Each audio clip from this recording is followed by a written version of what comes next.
make delicious pierogies. This recipe is super fun to make. If you make a Gina Young style, you'll love this recipe. Here's what you're gonna need. You're gonna need some pierogies. Now listen to me. There's so many different kinds that you can get. You can get the kind with onions. You can get the loaded kind. This is the 4 cheese, super delicious. You're gonna find it in the freezer section of your local market. You're gonna need some beautiful bell peppers. All right, so we have red and green, a nice sweet Vidalia onion, a little bit of oil in our pan. You're gonna need some butter and some sour cream. Make sure your hands are impeccably clean. Pierogies is on the menu. The first thing we're gonna do is we're gonna take our frozen pierogies, we're gonna put them in a shallow amount of water to pre-cook them for about 3 to 4 minutes. I hope y'all are having a great day today, and if not, hopefully I can brighten up your day with this recipe. Somebody, anybody in the comment section below, let me know, have you tried pierogies before? Do you love them like we do here at the Young? What we're gonna do is we're gonna start chopping up some lovely veggies. Make sure you wash them off when you bring them home. You wanna wash off the pesticides.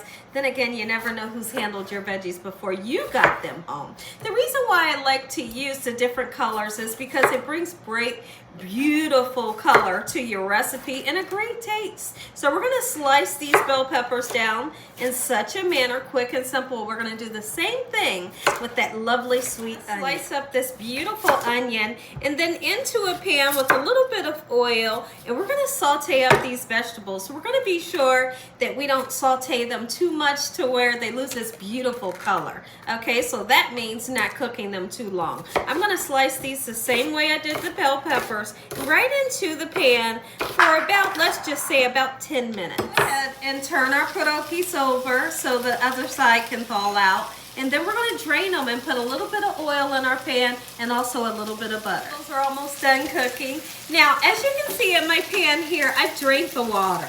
Don't boil them too long. You don't want them to turn into mush, right? So we're gonna take 2 tablespoons of butter. Your butter can be salted or unsalted. This is gonna give a great flavor, and it's also gonna help to kind of caramelize our pierogies and give them a great color. Don't flip it over until you got a nice, beautiful golden brown color onto your pierogi. Look here, these peppers and onions are cooked to perfection. We didn't cook them too long, so they still have that nice, beautiful, vibrant color. I'm waiting on these pierogies to get brown on the other side. Once I see that, we're gonna flip them over and lunch will be served. Nice, beautiful golden brown color. That is what we're looking for.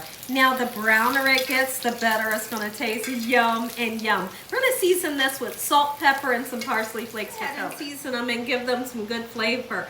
Don't skip this part. You need that little bit of flavor. That's salt. If you can't use it, leave it out. We're gonna put the parsley flakes because it makes everything gorgeous, right? Just that little bit.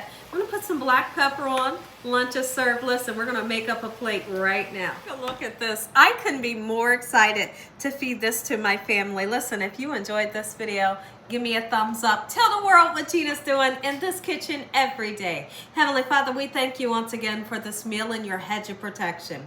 No weapons formed against us shall prosper. In the name of Jesus we pray. Amen. Amen. Once again to my beautiful prayer. You stay tuned. You're going to get that first bite. I couldn't be more excited. Look at the golden brown crispiness that we have.